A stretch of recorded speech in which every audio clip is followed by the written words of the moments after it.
Match ke-14 Liga Indonesia kembali mempertemukan Bayangkara menghadapi PSIS Semarang yang akan bermain pada hari Jumat tanggal 26 November dan bermain pada pukul setengah 9 malam. Dan kalau di data saya ini bermain di Stadion Sultan Agung Bantul. Oke, kita langsung aja mempreview pertandingan kedua tim ini terlebih dahulu. Dan kembali lagi saya ingatkan bahwa saya akan mempreview kedua tim ini berdasarkan dari data kedua tim ini. Jadi bukan berdasarkan dari insting, feeling, atau saya pendukung dari Bayangkara, pendukung dari PSIS, tapi kita netral. Dan saya akan munculkan datanya semuanya di sini dan kalian jangan skip video ini hingga akhir. Karena saya akan memberikan informasi yang selalu update karena data-data yang masuk setiap pertandingan dari Bayangkara maupun dari PSIS Semarang itu selalu update. Jadi kita langsung aja mulai membahas dari kalau di sini Bayangkara ya yang sebagai tuan rumah ibaratnya. Kita langsung aja lihat Bayangkara bagaimana. Bayangkara ini di peringkat pertama dengan 13 pertandingan yang sudah dijalani, berhasil mencetak 9 kemenangan, 2 hasil imbang dan 2 kekalahan. Dari 13 pertandingan yang sudah dijalani, berhasil mencetak 18 gol, kemasukannya 10, jadi agregat golnya plus 8 dan poinnya 29. Dan Bayangkara termasuk di segmen tim papan atas, dan ini di peringkat pertama Bayangkara. Oke, kita bahas dari lini depan Bayangkara dulu. Bagaimana Bayangkara di lini depannya? Bayangkara dari 13 pertandingan itu berhasil mencetak 18 gol. Jadi kalau di rata-rata ini masih 1,38%. Artinya apa? Bahwa dengan standar segmen tim papan atas masih di bawah 1,5%, itu tandanya masih sedikit minimum untuk power mencetak gol. Jadi ini masih berbicara masalah mencetak gol, itu masih minim. Jadi kalau boleh dikatakan harusnya sudah ada minimal power mencetak kemenangan ya, minimal harusnya ada 1,5%. Tapi ini rata-ratanya masih di bawah 1,5%, artinya masih bergulit di masalah mencetak gol. Itu Bayangkara. Kalau dari presentasinya hanya 1,38%.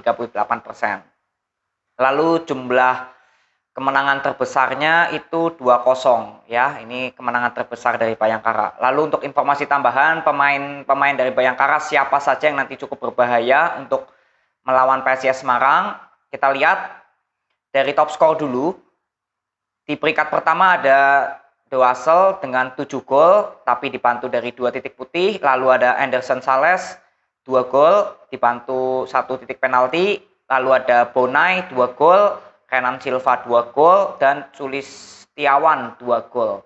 Jadi dari top skor ada 5 nama. Lalu dari assist ada nama Hargianto 3 assist dan Subo Seto 3 assist. Jadi ada 7 pemain Bayangkara yang cukup berbahaya nanti untuk PSIS Semarang. Jika lini depannya ada Doasel, di lini tengahnya itu ada Hargianto, ada Subo Seto, lalu mungkin yang pencetak gol ini ada pemain tengahnya mungkin ada juga ya. Saya nggak terlalu paham untuk posisi pemain-pemain dari Bayangkara. Tapi yang jelas lini depan ada Doasel yang cukup berbahaya nanti, dan di assist ada Hargianto dan Subo Seto yang cukup lebih banyak berkontribusi untuk Bayangkara. Lalu kita lihat untuk lini belakang dari Bayangkara bagaimana. Kita lihat Bayangkara dari 13 pertandingan ini kemasukan 10. Artinya kalau di rata-rata itu 0,77%. Jadi kalau disimpulkan pertahanan dari Bayangkara ini hampir ke 0,8 ya. Jika saya bilang jika ini tim segmen papan atas sudah 0,8%, itu saya akan bilang kurang baik ya. Saya sudah berkali-kali ucapkan ini. Tapi ini masih 0,77. Artinya masih ada 0,23% lagi untuk mencapai ke 0,8. Jadi pertahanan dari Bayangkara ini sudah hampir mendekati ke 0,8. Tandanya masih tanda tanya ya. Jadi antara baik atau kurang baik itu masih tanda tanya. Nanti kita coba lihat di 3 pertandingan terakhir bagaimana pertahanannya. Karena ini kalau presentasi seperti ini bingung antara mau naik atau mau turun. Bagusnya kan presentasinya turun ya untuk sektor pertahanan. Nanti kita lihat di 3 pertandingan terakhirnya Bayangkara. Lalu kekalahan terbesar dari Bayangkara 0-2. Itu kekalahan terbesarnya dan dari Persib ini kalahnya. Oke, kita langsung lihat lagi 3 pertandingan terakhir Bayangkara bagaimana. Apakah presentasi pertahanannya menurun? Kita lihat ya untuk 3 pertandingan terakhir Bayangkara. Bayangkara kemarin imbang 0-0 lawan PSS Sleman, lalu sebelumnya lagi kalah 1-2 dari Persita Tangerang, lalu sebelumnya lagi menang 2-0 atas PSM Makassar. Dari 3 pertandingan terakhir, Bayangkara berhasil mencetak 3 gol dan kemasukan 2 dengan perolehan 1 kemenangan, 1 hasil imbang, dan 1 kekalahan. Kita langsung bahas lini depannya dulu dari Bayangkara di 3 pertandingan terakhir. Bayangkara dari 3 pertandingan itu mencetak 3 gol, artinya 3 dibagi 3 itu hanya 1%. Itu yang saya katakan, jika tadi di data 13 pertandingan secara keseluruhan saya bilang masih sangat minim untuk mencetak gol, ternyata benar. Di 3 pertandingan terakhir, Bayangkara itu terlihat masih bergulit di masalah mencetak gol. Power mencetak golnya ini masih belum stabil. Terlihat dari 3 pertandingan terakhir ini. Hanya memasukkan 3 gol saja dan dengan hasil ini nggak jauh-jauh dari hasil ini ya. 1 hasil imbang, 1 hasil kalah, dan 1 kemenangan. Karena Bayangkara ternyata masih di 3 pertandingan terakhir persoalannya masih untuk masalah mencetak gol yang belum konsisten ya. Ini di lini depannya. Lalu di lini pertahanannya Bayangkara dari 3 pertandingan terakhir kemasukan 2 dan itu hanya saat lawan Persita Tangerang saja. Jadi artinya dari 3 pertandingan terakhir hanya kemasukan 2 dibagi 3 itu masih 0,66. Artinya Bayangkara di pertahanannya kalau dibandingkan dari data keseluruhan tadi 13 pertandingan secara keseluruhan itu masih belum bisa saya simpulkan presentasinya akan membaik atau memburuk untuk masalah lini pertahanannya. Jadi intinya pertahanan dari Bayangkara baik secara data keseluruhan klasemen tadi dan 3 pertandingan terakhir di lini belakangnya itu masih sangat standar, dalam arti kata baik yang enggak, jelek yang enggak gitu. Jadi lebih ke apa ya? Ya lini pertahanannya masih tanda tanya lah untuk Bayangkara, karena kalau tadi saya bilang kita lihat di 3 pertandingan terakhirnya bagaimana lini pertahanannya. Ternyata kalau dilihat sudah kemasukan 2, tapi di 2 pertandingan lainnya sih clean sheet ya. Ya jadi tandanya Bayangkara di lini pertahanannya baik secara keseluruhan dan 3 pertandingan terakhir masih tanda tanya. Saya nggak bisa menyimpulkan baik atau enggaknya pertahanan dari Bayangkara, itu saya nggak bisa menyimpulkan. Terus kita langsung lihat dari PSIS Semarang yang kemarin menang juga ya lawan PSM. Kita lihat PSIS Semarang ada di peringkat kelima. Dari 13 pertandingan yang sudah dijalani, berhasil mencetak 6 kemenangan, 5 hasil imbang, dan 2 kekalahan. Dari 13 pertandingan yang sudah dijalani, berhasil mencetak 16 gol dan kemasukan 9 gol. Jadi agregat golnya plus 7, poinnya 23. Dan PSIS Semarang masih masuk di segmen papan atas. Jadi saya previewnya sama seperti Bayangkara. Kita lihat untuk lini depan dari PSIS Semarang. PSIS Semarang dari 13 pertandingan berhasil mencetak 16 gol. Jadi dengan rata-rata 1,23% ini nggak jauh beda seperti Bayangkara tadi ya. Kita sambil menyimpulkan dikit-dikit. Di sini PSIS Semarang juga masih bergulit di masalah power mencetak gol. Masih inkonsisten. Jadi masih belum bisa untuk mencetak golnya itu masih dengan rata-rata 1,23% ya. 1 pertandingan tuh pasti sudah mencetak 1 gol, itu pastinya. Tapi dengan sisanya 0,23%, tandanya PSIS Semarang kadang mencetak 2 gol itu masih susah. Jadi rata-rata mencetak golnya tuh 1 atau 2 tuh jarang. Sampai mencapai 2 gol tuh jarang. Bahkan 3 ya juga sangat jarang ya. Bahkan kita lihat kemenangan terbesarnya PSIS Semarang itu 3-0, yaitu hanya lawan Persik Kediri saja. Nah ini yang saya katakan bahwa presentasi lini depan PSIS Semarang masih tetap bergulit di power mencetak gol. Itu masih inkonsisten atau masih sangat minim sekali.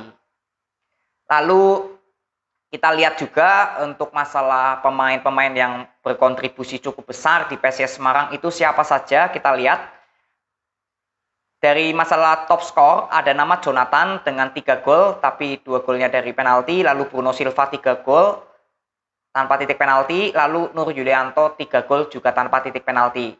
Nggak banyak perubahan seperti yang kemarin saya bahas PSIS Semarang lawan PSM. Hanya saja di sini Bruno Silva yang kemarin mencetak gol lawan PSM, jadi ada 3 top skor di PSIS Semarang yang semuanya sama mencetak 3 gol ya. Tapi Bruno Silva dan Nur Yulianto ini cukup baik karena 3 golnya semuanya tanpa dari titik putih.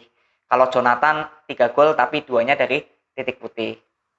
Lalu dari asisnya itu ada Septian David Maulana dengan 3 asis dan Komarudin 2 asis. Tetap sama ya, untuk masalah asis belum ada update yang tambahan update-nya karena sama seperti statistik kemarin lawan PSM Makassar yang saya bacakan previewnya. Jadi di sini ada total ada 5 pemain yang cukup berbahaya nanti untuk PSIS Semarang, dan di lini depannya tentu ini yang cukup harus diwaspadai oleh Bayangkara. Kenapa? Karena 3 pemain dari PSIS Semarang ini sudah mencetak golnya sama rata. Jadi ada 3 pemain yang cukup berbahaya nanti di PSIS Semarang, itu ada 3 untuk top skor. Kalau Bayangkara tadi kan yang paling terlihat hanya Doasel ya di lini depan, tapi kalau PSIS Semarang ada 3 pemain yang bisa mencetak gol dan ini rata 3 semua. Jika ditambah asis berarti ada 5 pemain dan David dan Komarudin, tapi Komarudin jarang dimainkan sebagai line up ya, lebih ke Septian David yang bermain di sayap kanan biasanya. Ya ini yang cukup diwaspadai oleh Bayangkara nanti. Jadi itu ada 5 nama dari PSIS Semarang jika kita tambahkan dari asisnya. Lalu kita lihat lini belakang dari PSIS Semarang karena kemarin lawan PSM clean sheet tanpa kebobolan. Jadi kita lihat update-nya bagaimana. Dari 13 pertandingan, PSIS Semarang hanya kemasukan 9 gol. Berbeda 1 saja nih dengan Bayangkara. Jika Bayangkara 10 kemasukannya, kalau PSIS hanya 9. Jadi hanya berbeda 1. Presentasinya 0,69. Ya, ini artinya lini belakang dari PSIS Semarang tetap membaik. Grafiknya naik, presentasinya menurun. Kalau pertahanan presentasinya menurun tuh bagus ya. Itu bagus berarti. Kemarin lawan PSM soalnya kan clean sheet ya, jadi menurun. Presentasi pertahanannya bagus. 0,69. Tandanya lini pertahanan PSIS Semarang tetap kokoh, tetap solid, tetap bagus. Itu lini pertahanan dari PSIS Semarang. Dengan kekalahan terbesarnya itu hanya 0-1. Nah ini ya, kekalahan terbesarnya hanya 0-1 yaitu saat lawan Persib. Ya, kalau 0-1 lawan Persib sama Borneo kalau nggak salah PSIS Semarang ya. Kalahnya. Ya, lawan Borneo sama Persib nih kalahnya tipis-tipis semua karena lini pertahanan dari PSIS Semarang bagus tapi di lini depannya masih inkonsisten. Itu kesimpulannya. Lalu kita lihat dari 3 pertandingan terakhir, pasti ini berubah juga ya presentasinya. 3 pertandingan terakhir, kemarin PSIS Semarang menang 1-0 atas PSM, lalu sebelumnya lagi imbang 2-2 atas Persikabo, lalu sebelumnya lagi kalah 0-1 dari Borneo. Dari 3 pertandingan terakhir, sama seperti Bayangkara, PSIS Semarang memperoleh 1 kemenangan, 1 hasil imbang, dan 1 kekalahan. Dari 3 pertandingan terakhir, PSIS Semarang berhasil mencetak 3 gol, dan kemasukannya juga 3. Oke, kalau kita bahas masalah lini depan dan lini belakang, sebenarnya tidak ada perubahan yang terlalu signifikan banget ya untuk lini depan dari PSIS Semarang di 3 pertandingan terakhir. Jika kita bandingkan dari 13 pertandingan secara keseluruhan, PSIS Semarang tetap inkonsisten di masalah lini depannya. Tidak ada perubahan yang terlalu signifikan banget lah. Karena kemarin juga PSIS Semarang kan menang 1-0 lawan PSM, jadi itu membantu untuk masih dalam level standar lini depannya. Tapi kalau kemarin misalkan PSIS Semarang nggak mencetak gol lawan PSM, pasti data ini presentasinya lini depannya akan menurun pasti. Tapi untungnya PSIS Semarang kemarin menang 1-0, jadi presentasinya di lini depannya stabil. Masih tapi stabilnya itu masih inkonsisten tapi ya. Lalu di lini belakangnya kemasukan 3, tandanya memang ada presentasinya menurun, tapi untuk grafiknya kalau kita bandingkan dari 13 pertandingan secara keseluruhan tidak terlalu berpengaruh banget untuk lini belakang dari PSIS Semarang. Buktinya kemarin juga clean sheet ya, jadi ada perkembangan lah kalau kita lihat dari 3 pertandingan terakhir. Tapi intinya kalau kita bandingkan dari 13 pertandingan secara keseluruhan, di 3 pertandingan terakhir PSIS Semarang, baik lini depannya, baik lini belakangnya tidak ada perubahan yang terlalu signifikan banget. Tetap sama aja seperti 13 pertandingan secara keseluruhan. Itu kalau kita lihat dari data ya. Lalu saya sudah menyimpulkan kedua tim ini, dan Bayangkara baik PSIS Semarang sama-sama berada di segmen tim papan atas. Tandanya kita harus membandingkan juga dari data klasemen sebelum kita membahas lebih lanjut perbandingan kedua tim ini bagaimana. Kita lihat dari data klasemen dulu. Bayangkara di peringkat pertama dengan perolehan poin 29 dan PSIS Semarang dengan perolehan poinnya 23. Di sini perbedaannya 6 poin.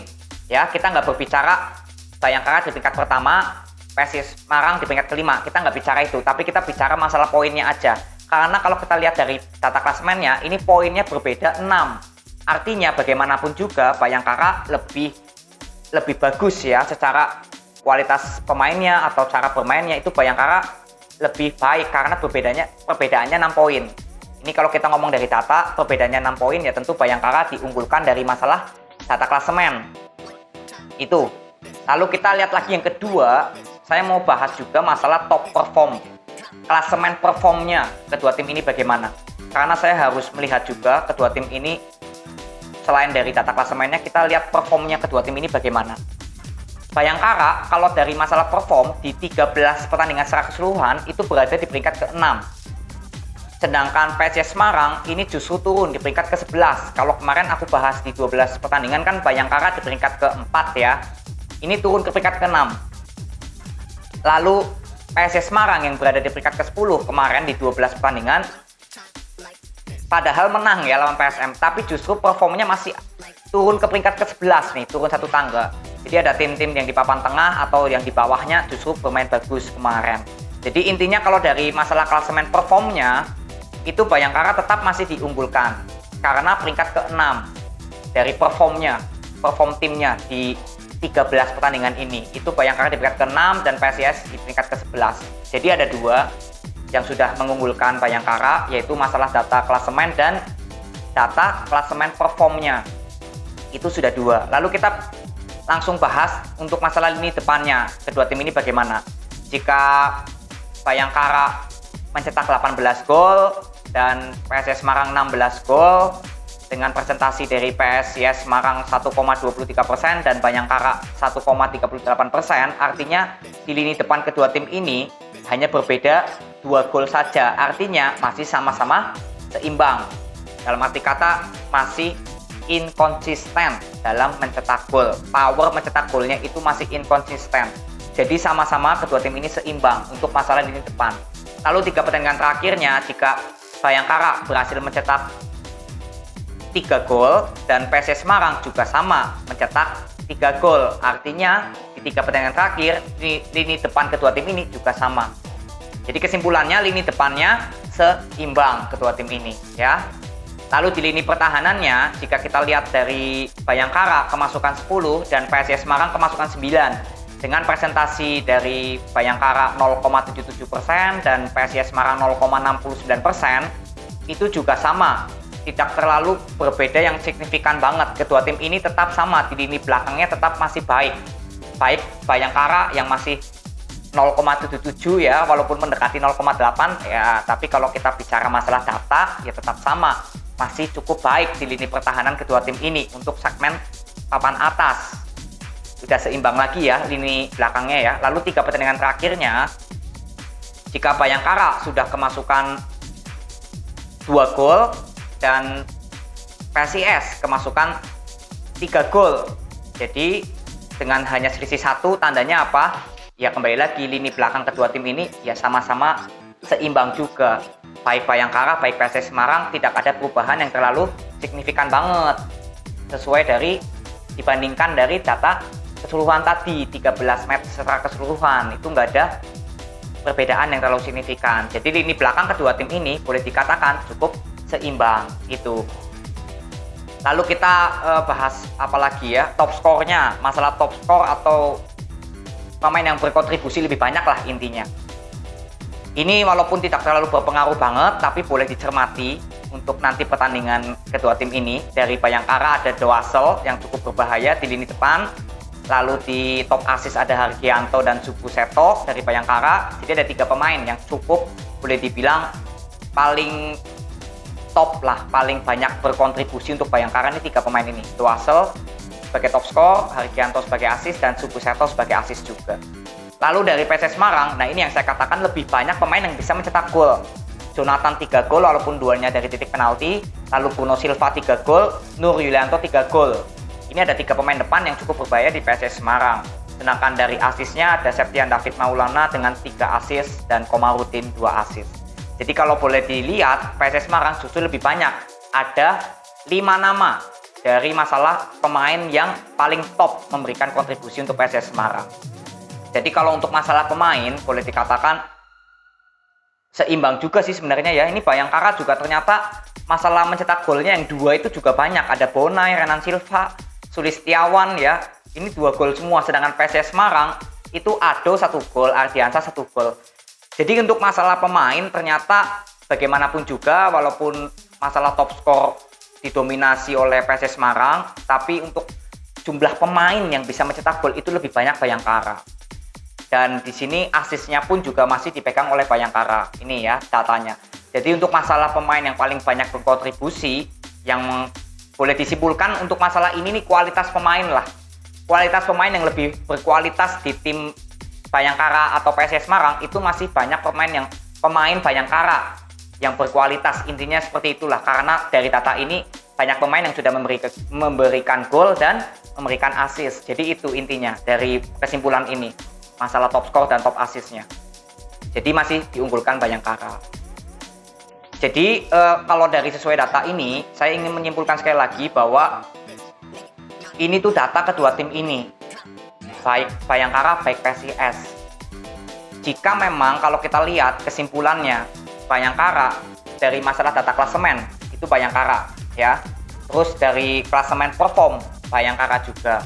Di lini depan berimbang, di lini belakang berimbang. Masalah kualitas pemain yang paling banyak berkontribusi itu Bayangkara. Jadi boleh dibilang dari 5 kesimpulan yang saya sudah bacakan kepada kalian, memang tidak ada nama PSIS yang diunggulkan di kesimpulan ini. Paling mentok hanya berimbang aja, lini depan dan lini belakangnya, dan 3 pertandingan terakhir lini depan dan lini belakangnya itu berimbang, PSIS dan Bayangkara. Tapi kalau dari data ini tetap Bayangkara diunggulkan dari masalah data klasemen dan data klasemen performnya dan banyaknya kualitas pemain. Jadi ada 3. Nah ini jelas di prediksi pertama sesuai dari data ini Bayangkara diunggulkan menang. Dari data ini ya, bukan dari insting feeling atau saya pendukung Bayangkara, pendukung PSIS, bukan ya, netral ini. Itu prediksi pertama Bayangkara yang diunggulkan menang dari data ini. Itu kemungkinan jika menang dengan skor yang tipis 1-0 atau 2-1 udah. Dan presentasinya itu saya nggak akan buat perbedaan yang cukup jauh, karena sebenarnya basicnya kedua tim ini itu sama-sama lagi inkonsisten penampilannya sebenarnya gitu. Tapi ya ini sesuai dari data, saya nggak bisa beda dengan preview, saya masih bisa bebas ngomong. Tapi kalau ngomongin dari data saya nggak berani nggak boleh untuk memberikan informasi yang palsu yang di luar dari data. Jadi ini prediksi pertama Bayangkara diunggulkan dari data ini dengan kemenangan antara 1-0 atau 2-1. Apakah PSIS bisa mencetak gol? Ya kita lihat. Tapi kalau dari data ini ya kesimpulannya Bayangkara kemungkinan menangnya tipis. Mungkin 2-0 pun ya bisa. Tapi kalau dari data ini menangnya tipis atas PSIS Semarang. Lalu di prediksi kedua itu hasil seimbang yang bisa terjadi karena kedua tim ini kembali lagi yang saya katakan dalam penampilan dari 3 pertandingan terakhir itu penampilannya masih inkonsisten gitu. Sama seperti tadi saya bahas di prediksi pertama ya, itu kedua tim itu juga sama. Inkonsistennya itu dalam 3 pertandingan terakhir. Ini masih dalam inkonsisten.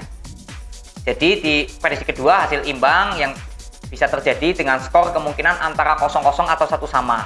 2 sama ya bisa, tapi kalau dari data ini kesimpulannya 1 sama. Karena lini depan dari kedua tim ini masih sedikit inkonsisten dan lini belakangnya juga bagus kedua tim ini. Jadi kemungkinan hasil imbangnya antara 0-0 atau 1 sama. Lalu di prediksi ketiga yang paling terkecil, tapi presentasinya nggak jauh semua ya, kalian bisa cek nanti. Nggak jauh semua, jadi masih banyak peluang sebenarnya. Tapi bagaimanapun dari data ini, PSIS Semarang memang ada di prediksi ketiga. Dengan kemenangannya pun juga sama jika Bayangkara tadi menang. Kalau PSIS Semarang menang melawan Bayangkara, itu skornya juga sama, 1-0 atau 2-1. Jadi menangnya tipis, sama-sama tipis. Itu kalau dari data. Jadi ini kesimpulan yang saya bisa berikan kepada kalian. Dan saya berikan ini ya, simak dulu ya, simak. PSIS Semarang memang ada di prediksi ketiga karena sesuai dari data. Tapi kalau kita lihat nanti, misalkan PSIS Semarang ternyata menang, artinya PSIS Semarang ada kebangkitan, bukan justru menyalahkan data, karena data itu nggak mungkin salah, data itu kan fakta. Jadi jika memang hasil imbang atau PSIS Semarang yang menang gitu ya, di luar dari prediksi pertama Bayangkara menang, tandanya PSIS Semarang ada kebangkitan, ya, kebangkitan dari data yang PSIS punya selama 13 pertandingan ini. Itu, jadi jangan menyalahkan data, apalagi menyalahkan saya salahnya apa, saya hanya membacakan datanya aja. Jadi ini kesimpulannya sesuai data, prediksi tertinggi Bayangkara yang diunggulkan menang. Dan kembali lagi saya ingatkan, prediksi ini nggak berlaku jika ada kartu merah, sudah nggak berlaku. Lalu kalau ada penalti, jangan dihitung golnya, karena penalti juga nggak masuk dalam prediksi skor ini. Lalu itu aja, jadi Bayangkara dengan PSIS Semarang di prediksi tertinggi sesuai data ini, Bayangkara yang diunggulkan, saya sudah jelaskan semuanya. Dan kalian juga harus bisa memprediksikan sendiri dengan cara nonton pertandingannya secara langsung. Karena bagaimanapun juga, nonton pertandingannya secara langsung itu lebih mudah untuk kalian memprediksi apakah sesuai data ini Bayangkara akan menang, ataukah justru di luar dari data ini hasil imbang atau PSIS Semarang yang menang. Dan saya juga pasti akan menonton pertandingan ini, jadi saya juga pasti akan memberikan previewnya setelah pertandingan Bayangkara dan PSIS Semarang usai. Itu aja yang aku bisa berikan kepada kalian. Terima kasih yang sudah menonton, terutama yang nontonnya tanpa di skip. Respect untuk kalian. Thank you ya. See you.